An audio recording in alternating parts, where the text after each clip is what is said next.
right, so hello everyone. Thank you for joining us. I am Sarah DC from the Astronomy chapter in the Qatar University's Alumni Association. So we're alumni basically, and we have started an astronomy chapter that follows the Alumni Association. We've been active for 2 years, and we do things like lecture, observation, trips, and conferences. And today is a part of our lecture series we call the Astronomy Majlis. And if you don't speak Arabic, Majlis is an Arabic word that means council. And we use that word to describe gatherings among common interest groups. And you can talk about anything. For us, it's an astronomy Majlis, so we talk about astronomy. And today's Majlis is about finding life beyond Earth. Speaking to us today is our wonderful speaker, Jim Adams. He has over 35 years of aerospace experience. Recently retired from NASA, he has directed or been involved in over 30 spaceflight missions to explore Earth, the Sun, and most of our solar system. He has last served as NASA's Deputy Chief Technologist, advising administrators on NASA's technology portfolio and advocating the use of new technology throughout the agency.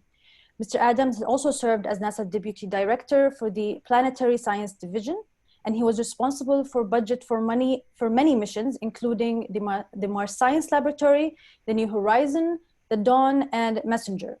He has been awarded 3 medals for outstanding service and leadership by the agency and holds a Bachelor's of Science in Physics and a Master's of Science in Electrical Engineering. An impressive CV, and I took some stuff out for time limits. Thank you for joining us, Jim. It's a great pleasure to have you. It's my pleasure too. It's always fun to interact with the Astronomy Club at Qatar University. They put on such a great program, and then they document it really well. Like your YouTube channel is awesome. So, thank you. So we'll go ahead and start. To everyone watching, I'll just let you know that if you have any question, you can ask them in the chat, and we will look at them at the end of the speech. If you would like to answer your question directly at the end, you can, after the speech, raise your hand. There's a raise hand signal somewhere. And if you do that, I can unmute you and you can ask a question. But if you prefer, you can also just write it down in the chat. And I leave the floor to you, Jim. Okay, let's see if I can share my screen here. Let's do this. So I originally wrote this lecture to be about an hour, maybe an hour and a half long with questions. But we're targeting today an hour with questions. So there may be some things that I skip over. If you see something that you really want to talk about, just make a note in the chat, and then Sarah and I can work with you to double back to that subject matter. Sarah's already told you who I am. And let's see here. If you look at the history of solar system discoveries, you can see that over time, there's always been about 6 planets or so. And in 1543, scientists got together and decided that the sun and the moon really weren't planets, but they did add the Earth. And then we went on, and then suddenly in the 1800s, as the telescope began to get better and better, more and more perfected, we started spotting more and more things in the skies. And the only explanation we had for them at the time was that they must be planets, because they're orbiting the sun, and their bodies that are in and amongst the planets, they must be planets. Well, as the telescope got better, they could resolve the surfaces of these things. And in 1852, they decided that there was a new class of body called asteroids. And so we deleted all the asteroids out of the planet count, but we created this whole new family of things that had never really been conceived of before. And that's only been, 150 years or so. So that it's kind of an interesting example of how the scientific process works. We make an observation, we theorize about what it might be, and then we take more data to test our theories. And when we finally get enough data, we realize that, no, maybe this is something brand new. And that's kind of like what happened to Pluto. You know, you can see that Clyde Tombaugh in the 30s found Pluto. And then in 2006, we had found so many Kuiper belt objects and other kinds of dwarf planets that we pulled Pluto out of the planet count and put it in with the dwarf planets. I'll tell you though, as a kid who grew up in the 60s and 70s, Pluto will still always be a planet in my heart. Why is that important? Well, the Kuiper belt is a region of space that didn't always exist. When the planets first formed, roughly 4 billion years ago, they kind of all formed really close together. And due to gravitational synchronization and gravitational attractions and resonances between the orbiting bodies, they started to move the material that was left over from the formation of the solar system. Some of it moved inward and some of it moved outward. And in fact, we think that Jupiter was not formed in the same location that it's in today. And then the planets started to spread out. They started to push all of this material, the heavier stuff in towards the sun and the lighter stuff out to Pluto's orbit, the Kuiper belt, and beyond. So here's an artist's concept of what the Kuiper belt looks like.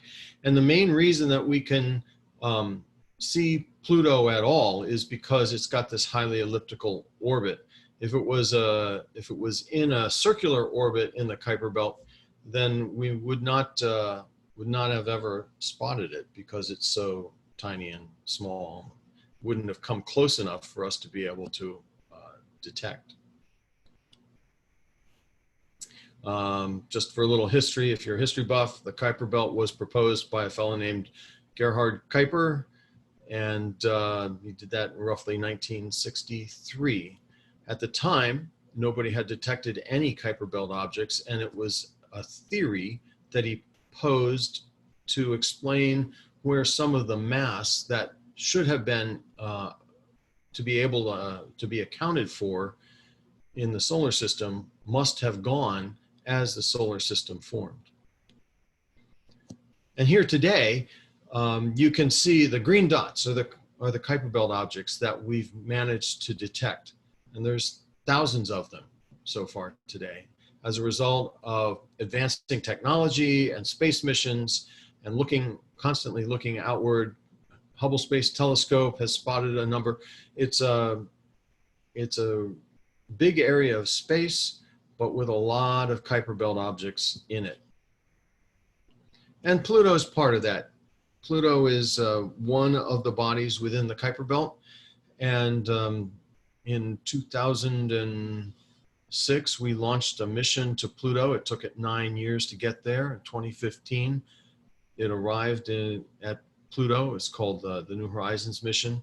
Interesting thing about scientific discovery is that when we launched the mission to Pluto in 2006, we knew of 3 moons that Pluto had: Charon, Nixon, Hydra. And by the time the spacecraft arrived at Pluto, we had found 2 more. We were also very concerned about the debris around Pluto and whether or not the spacecraft would run into it, but that proved to not be a problem. So just to give you a sense of scale, here in the upper left-hand corner, you have what you call the inner solar system with the orbits of Mercury, Venus, Earth, and Mars, and then the asteroid belt, and then the orbit of Jupiter kind of is the boundary between the inner and what we call the outer solar system. But today we're starting to think of that as a mid-solar system region, which is over on the right-hand side, includes the orbits of Jupiter, Saturn, Uranus, Neptune, and Pluto, as well as all of its cousins in the Kuiper belt. If you look at the thing that's the furthest out that we know of that's orbiting the sun that we've been able to image, it's a rogue dwarf planet called Sedna. And that kind of gives you a sense of almost a scale of Sedna's orbit.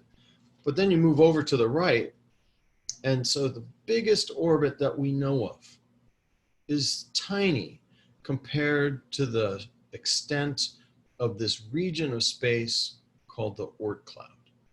Now, what's the Oort cloud?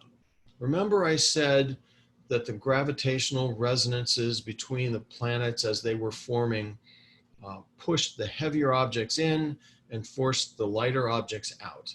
So beyond the Kuiper belt, there is a region of space where a lot of the ices went, where a lot of the water that we think condensed into ice and then coalesced into ice balls went. And this region of space is so far out that the gravity of the sun barely hangs on to these pieces of solar system material. And so instead of being in a flat disk, like most things in our solar system, it's actually, there's so little gravity to hold it together that these things are milling about in what we call a cloud. And then it's estimated to be 1 billion or more of these things. And Jan Oort, who was a professor of Gerhard Kuiper, used the same kind of principle to try and explain where the leftover material of the solar system must be to predict the existence of the Oort cloud. Today, we know that the Oort cloud exists. Well, how do we know that? Well, we know that because comets come from the Oort cloud. They also come from the Kuiper belt as well and other regions of space. But you can look at the orbit of a comet as it's coming in towards the sun, and you can tell what region of space it must have started its journey from. And many come from this region of space called the Oort cloud, which is as much as a light year away. So you can imagine the time it takes a comet to come in. And as that icy ball gets closer and closer to the sun, the surface of it melts off, and some of the material stays behind it. And that's what we call a coma and a tail of a comet. So NASA's had the privilege of being able to fly several missions close to a comet. This is one that I got the just also privilege to be a part of. It's called Hartley 2, and the mission was called Epoxy. And we flew in real close to this comet. We did not know what to expect. We were thinking it was a ball, but in fact, it's got like this sort of dumbbell shape, and we're not really sure what's going on in the middle there. Is it being pulled apart? Is it coming together? And here are these jets of material just spewing something out into space. And as we looked a little closer, you could begin to see where the jets were coming from. This is material not melting off the surface, but being ejected through holes in the surface of the comet. And as we got a little closer, close up, it's a little hard to see in this picture, but these little specks are bits of ice from the internal of the Comet Hartley 2, and they're each about the size of a basketball, but they have the density of a dandelion. So very lightweight, like almost like ice bubbles have been ejected from the center of this comet that originated at an Oort cloud in a region of space where no one has been. And there have been others. Wild 2 down there in the lower right-hand corner is important because of what I'm going to talk about next. So Wild 2 is a comet that we got to fly through the Coma of in 2004. We took the spacecraft through the Coma. We had specially equipped it with a sample collection mechanism. You see that in the lower left-hand corner. It looks a little bit like a tennis racket. And so as we got into the Coma of the comet, we opened up the capsule door, deployed out this sample collection mechanism, flew through the tail of the comet, and bits of the debris coming from off the comet from the surface and from inside of it were collected in these little bins that you see in the lower left-hand corner. We then retracted that sample collection mechanism and returned it to Earth. And the most amazing thing, in fact, we had to have several labs confirm these results, but the most amazing thing is when they started looking at the samples, they found glycine. Glycine is an amino acid and one of the building blocks of life.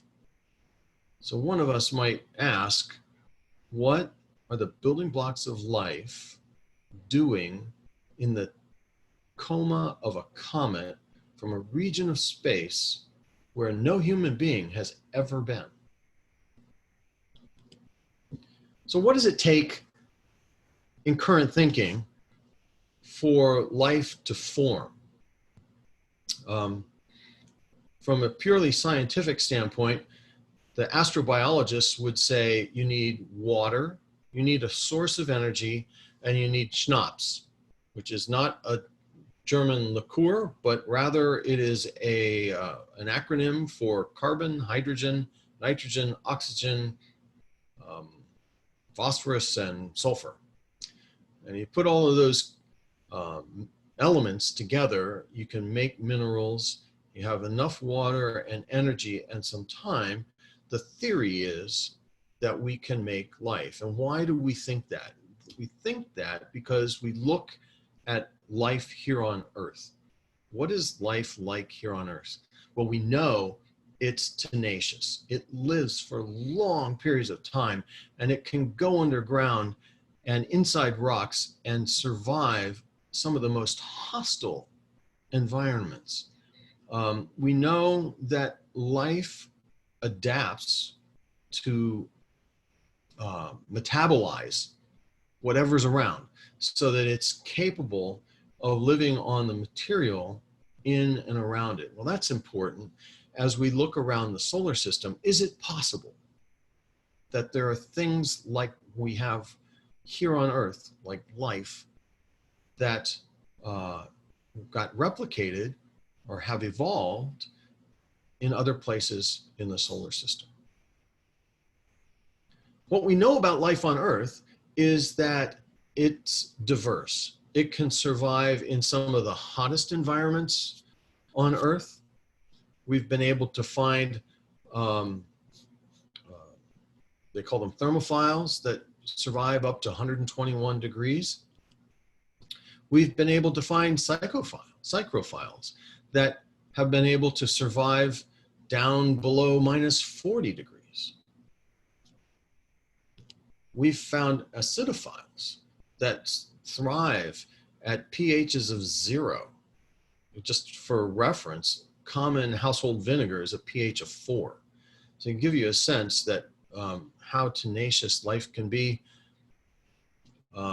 Alkaline, the same sort of deal. We've found some life that has survived at pH levels of 12. And if you want to look at the lower right-hand corner, household bleach is a pH of 11. So salt, life can survive in salty environments, we know that. But high salt concentrations like the Great Salt Lake or our ocean water. We know that life can be radiation tolerant. These are all environments that we expect we might find not only here on Earth, but deep into space.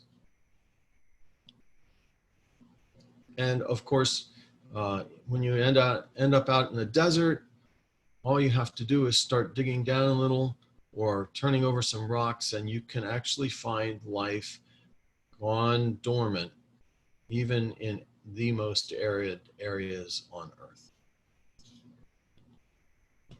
So what about life in our solar system? How does that survive?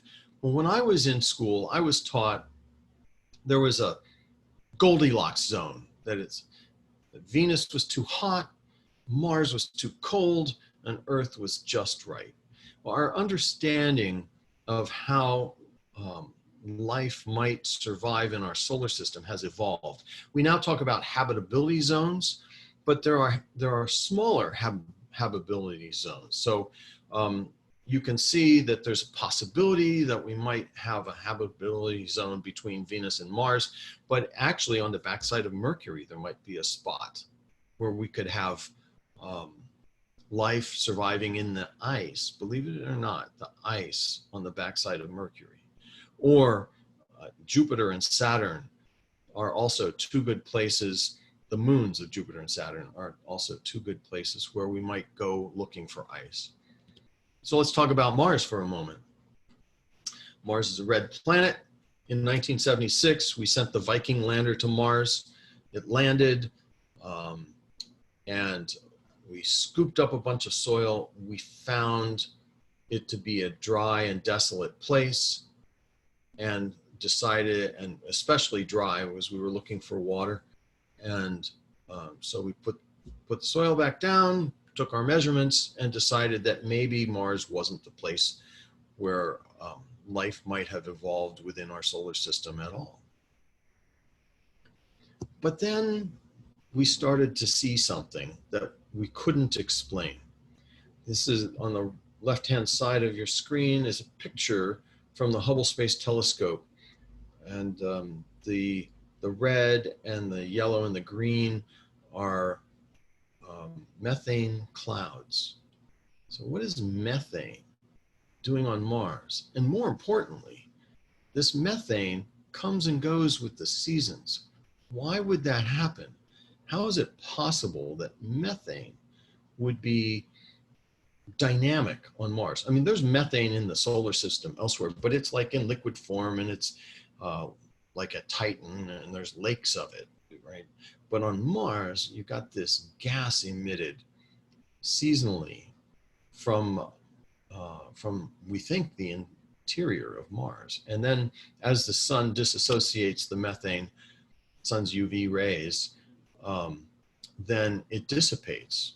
But then it comes back in the next season. So we're not exactly sure where that's coming from. But what we do know is that naturally, especially here on Earth, methane is produced from one of two sources, either biotic sources or abiotic sources. An abiotic source of methane would be from internal movement of things like magma and boiling off water and condensing and mixing with air. And so one could imagine a vast cavern of methane that might have formed underground on Mars, and then seasonally a vent opens up and releases some and then closes back down as the surface cools again. Or we know that methane is produced as excrement from life. And most notably in the United States, when we start talking about life producing methane, people talk about cows. We know for sure there aren't any cows on Mars, but there could be microbes. There could be things just under the surface that wake up when it gets just warm enough and begin to metabolize the material around them. Remember, we talked about life being able to metabolize almost anything. And so metabolize, and then they would excrete the methane. And then as the surface of the planet goes, as Mars goes into winter and the surface cools down, they could go back to sleep and go dormant again. And then the methane would dissipate. And then when Mars comes back around, warms up, they could start all over again.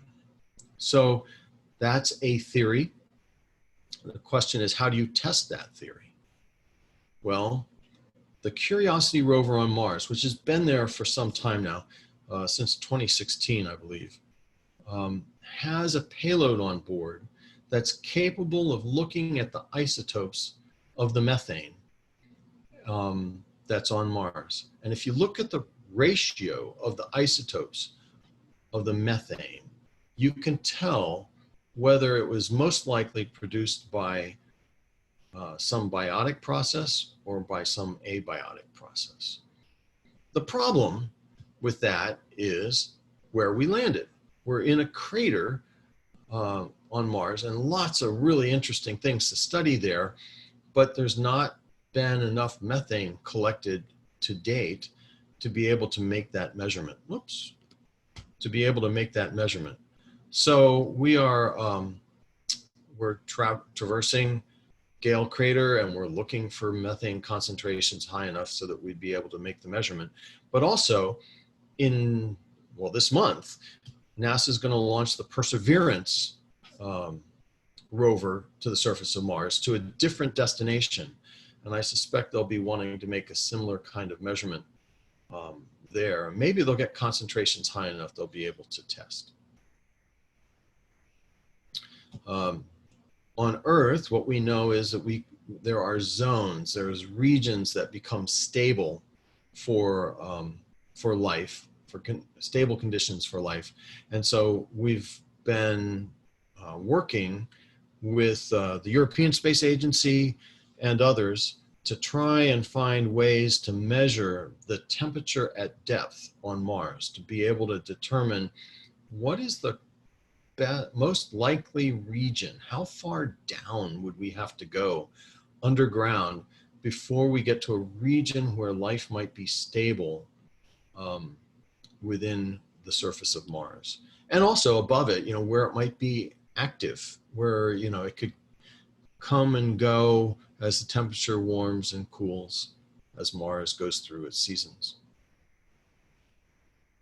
But another place in the solar system, and we'll talk about Europa now, but I should also mention that Europa and Enceladus are kind of like sisters. Enceladus is a moon of Saturn. Europa is a moon of Jupiter. That's actually Io. The interesting thing about Io is it's got volcanoes, active volcanoes that are erupting right now as it orbits Jupiter. We think that's the case, or we know that's the case, but we think the reason why is because as it orbits Jupiter and goes in a parabolic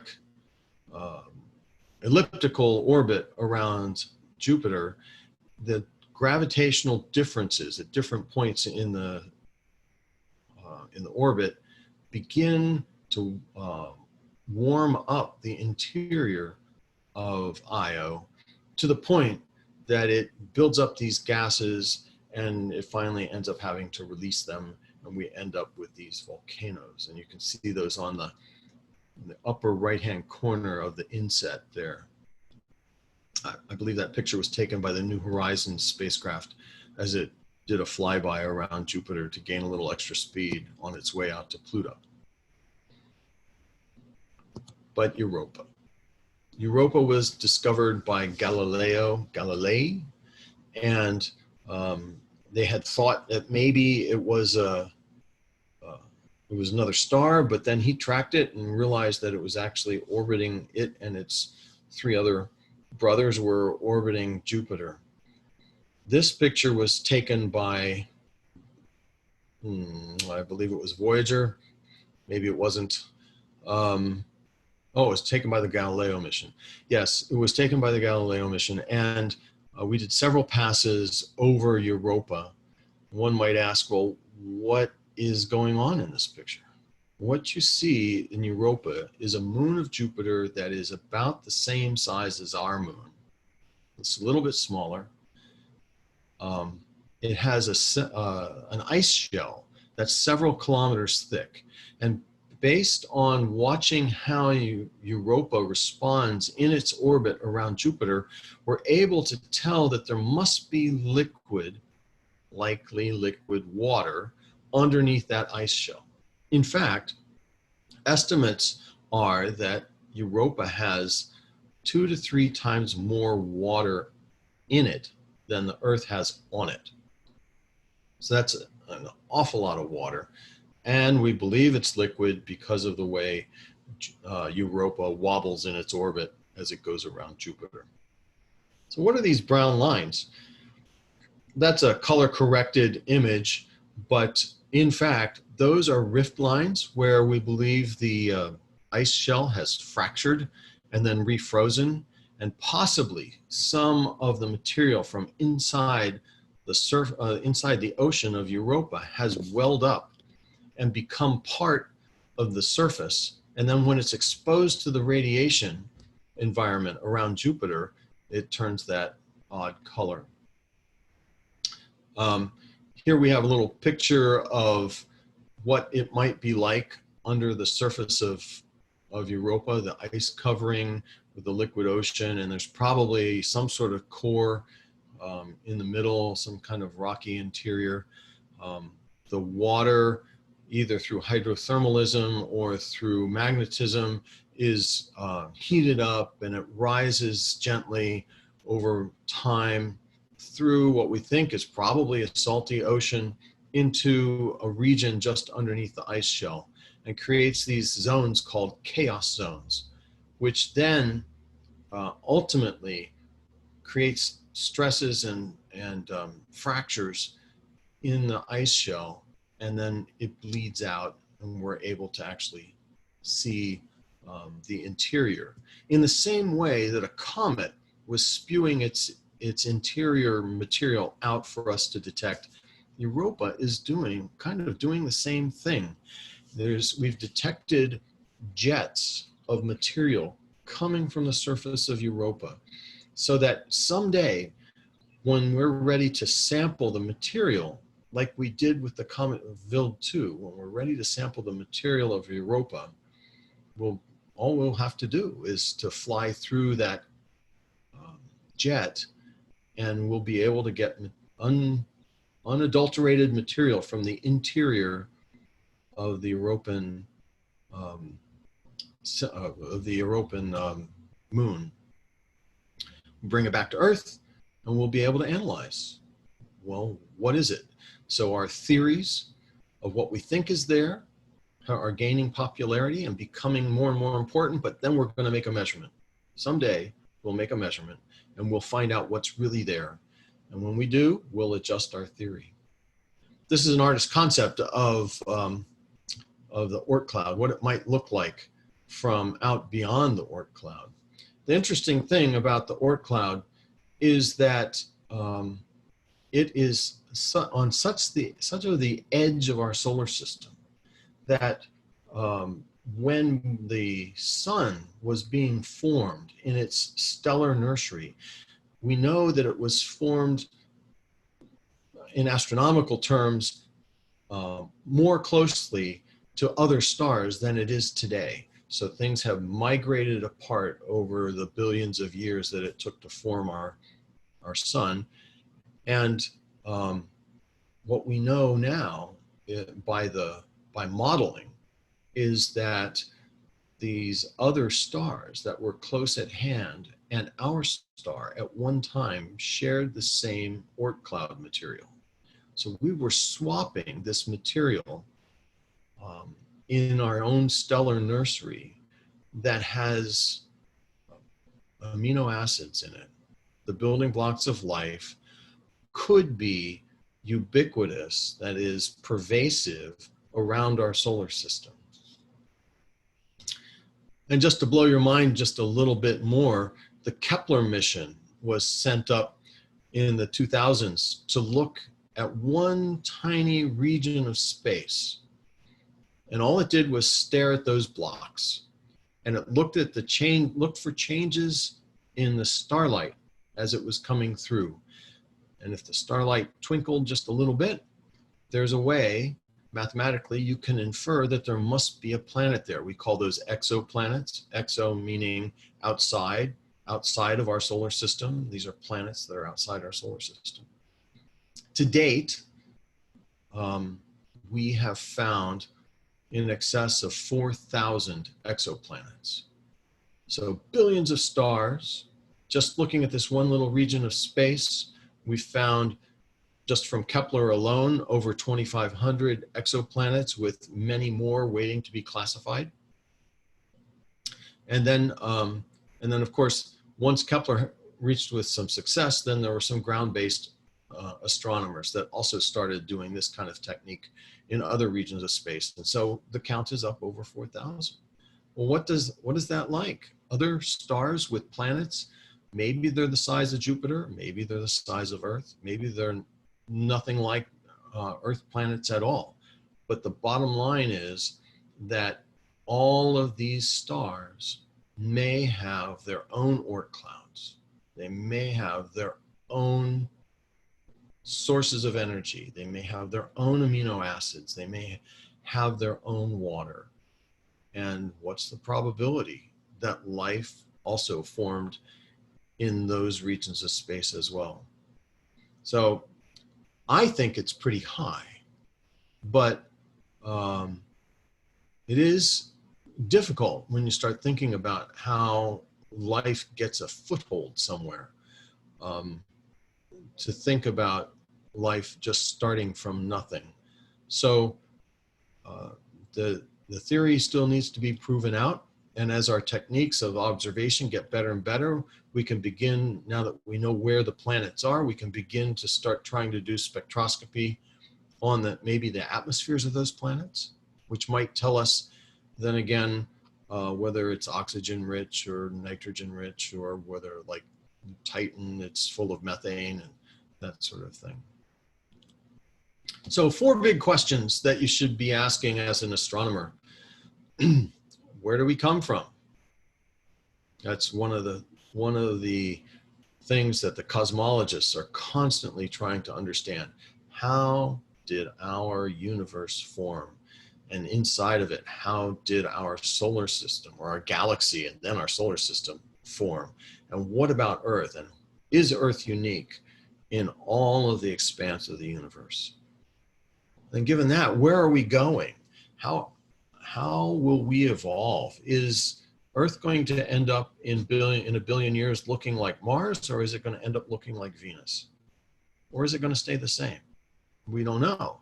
But that's one of the things that the scientists continually look at. Why are we here is kind of the third big question. I tend to leave that for the philosophers and the theologians. But one of the most driving questions in searching for life beyond Earth is this desire to know if we're alone. Are we alone in this vast expanse of a universe? Or do we have brothers and cousins?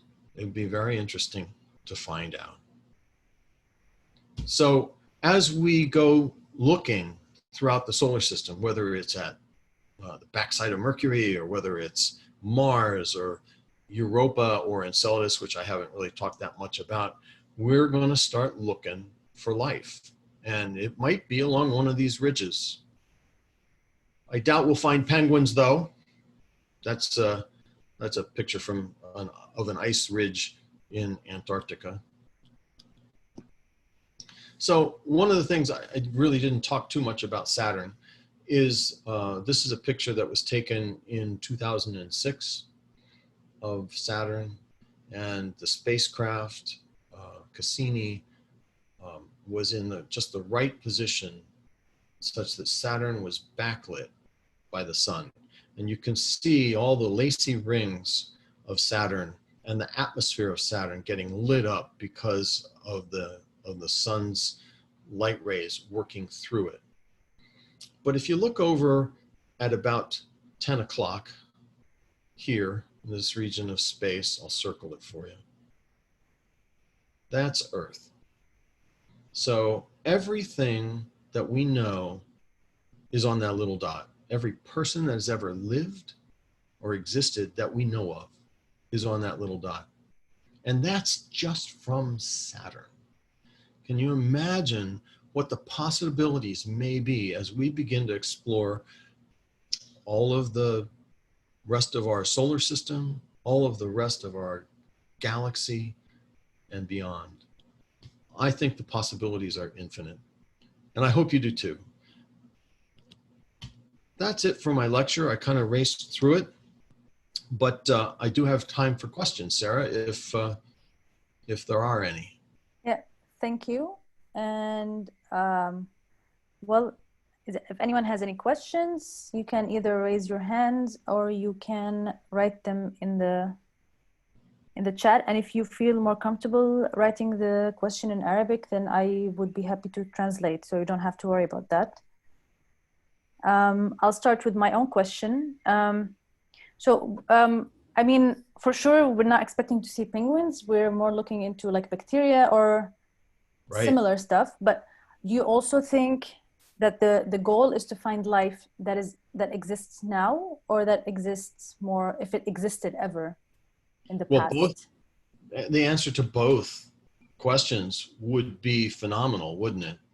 That we have radio astronomers, and of course the SETI Institute is also kind of like radio astronomy, that are listening to radio waves coming from parts of our galaxy that you know, are billions of light years away, or parts of our universe that are billions of light years away. We're listening, searching for things that might indicate that there's life beyond.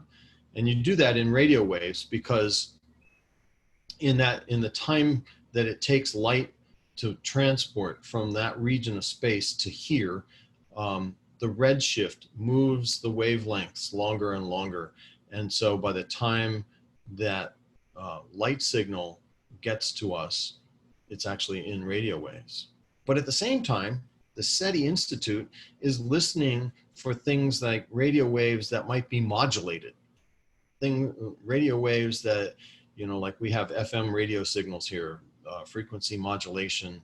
And if you were to step away from Earth, step back maybe as far as Saturn, you could listen to the radio coming from Earth, and you could infer that there's intelligent life on that particular planet, and maybe not on, say, Venus or something like that. So radio astronomers play a big role in looking at life beyond our solar system, or looking for life beyond our solar system in regions of the galaxy that we just physically can't get to. But the important thing is that all of those signals take time to get to us. So they were emitted billions of years ago. The life that generates a signal, if we ever detect one, that gets picked up by a radio astronomer, may not even exist anymore. Let's play pretend and say there was a society on some star far away, and we pick up the radio signals from them. Well, that light took 1 billion years to get to us. It could very well be that society has played out and they're gone, but their fingerprint is still there for us to detect. On the other hand, we go to Mars. We're getting to Mars almost every other year now. If there's life on Mars, we're looking for it right now, in the moment, right? And not billions of years ago. Although, you know, if we find fossils, that'll also be a thing too. Yeah, that's really interesting about the radio astronomy, actually. So we have a question from Reem, who also says that she also thinks Pluto is a planet. And she's asking, she does think the possibilities on Earth are infinite, but do you think... Excuse me 1 second. No problem. How do I get rid of that? I thought I had turned that off. Yeah, that's fine. So she's asking, do you think we are technologically able to do that soon? To look at the infinite possibilities that we might have. Well, I think that's what children are for, isn't it? You know? Here I'm this old dude, you know. On Saturday I'll turn 63, right? I'm retired and I get to talk to people like you, and hopefully you will have 40-year careers like I did, and make more and more discoveries. That's the really cool thing about the universe, is that we have not run out of things to discover about where we're at. Happy birthday, by the way. We have a question from Dana. I will unmute her. Go ahead. Hi. First of all, happy birthday, Jim. Thank you, Dana. So my question is, I know that this whole lecture was about the life that we want to find on, other planets. But I was wondering if scientists are also looking into I know there has been a conversation on finding an alternate planet from Earth. So are scientists also looking into planets that they can take life to instead? Thank you. It's a very interesting question. So obviously the big one is Mars. You know, if you talk to Elon Musk, he wants to create a settlement on Mars. NASA is going to go to the moon first and then on to Mars. But the difficulty though in imagining ourselves going to another star in order to put life further out into the galaxy is that the distances are just, to use a pun, astronomical, you know, and the time it would take for us to send a group of individuals or even just the embryos of individuals out into space to another star exceeds the time that humanity has existed on Earth. So it's one of those things where practically speaking, unless we can create some sort of warp drive or a space-time continuum folding wormhole sort of thing, the possibility is low that we would be able to send our own humanity out beyond the reaches of our own solar system. But maybe, Dana, you could be the engineer that helps us figure out how to do. Okay, we have another interesting question from Zain. It's basically the other way around. If we find life, is there an intention to bringing it to Earth? And also, in light of the current situation, which is very interesting, what if it's some kind of virus? Right. Did I see that Zain had a birthday? Maybe I had that wrong. Anyway. So the United Nations has a group called COSPAR. And COSPAR is a group of space exploring nations that has agreed, they agree to a lot of things, but one of the things that they've agreed to are some rules about whether or not to bring material from other planets back and how you have to handle that material from other, not just planets, but also comets and moons and that sort of thing. And so there's an international body of scientists and engineers that has gotten together, and we've agreed upon protocols for bringing things back because, you know, there was a science fiction novel written called The Andromeda Strain, and here we are in a pandemic with a virus that up until 8 months ago, nobody even knew existed. And so, it could be a dangerous thing, bringing material back from another planet. Another theory is maybe what we'd do is bring it to a laboratory that's on the moon, which would be kind of a cool idea.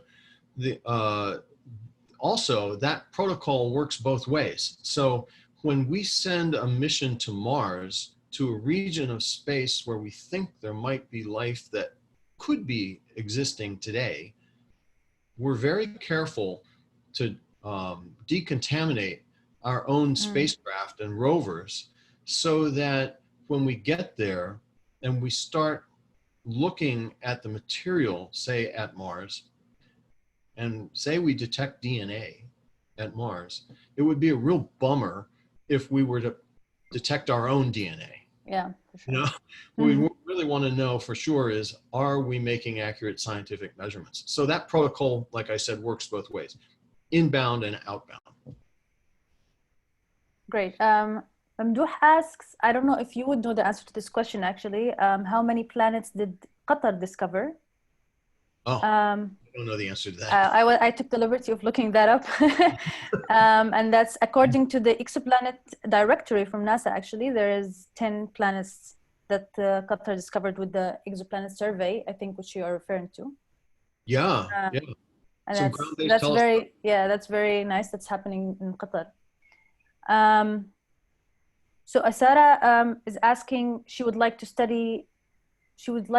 go ahead and do that as a major, which is studying other planets. So I assume she means a planetary scientist or something similar.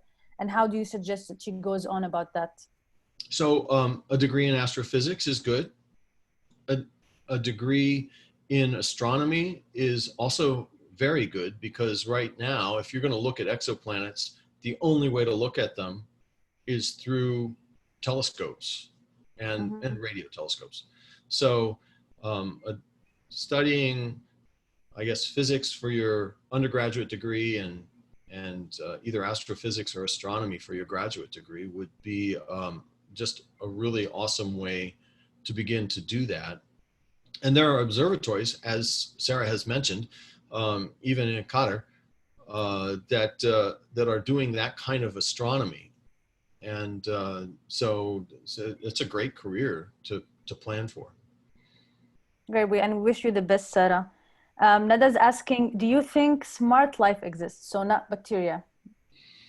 Well, the question is there smart life on Earth? Just a joke. You know, so far, I haven't seen evidence of it inside of our solar system. Obviously, if there had been evidence of it, that would be all over the news and that sort of thing. At this stage of the game, I'd be reluctant to identify that there's smart life like aliens visiting from other solar systems or other galaxies. I know a lot of people like to presuppose that sort of thing exists because of, ancient structures and how did the pyramids get built in Egypt and, and all that kind of stuff. But I think that's a lot of just fanciful speculation. And so I like to think that we're kind of unique in the universe, that we were made and put here for a reason. And yeah, it's possible that there are bugs out there or other sorts of things, but it's a little hard for me to think of intelligent life. And maybe that's why my career is coming to an end and somebody else's is beginning. I mean, like you said, the possibilities are endless, and there are people to look into every kind of field and every kind of idea that could exist. So if there are smart life or not smart life, hopefully we find out eventually. Yeah. Thank you very much. We've had fun, and I think everyone enjoyed it. Thank you very much for all of the lovely question and discussion. And please, we hope you join us for our next Majlises and any other events that we have. You can follow us. Our handles on every social media is QU Astro Alumni. And yeah, thank you, Jim. I had a blast. Thank you, Sarah. Yeah. Thank you, everybody. You asked awesome questions. Thank you. And we hope to see you and talk to you soon in other collaborations, hopefully. Me too. Yeah. Bye.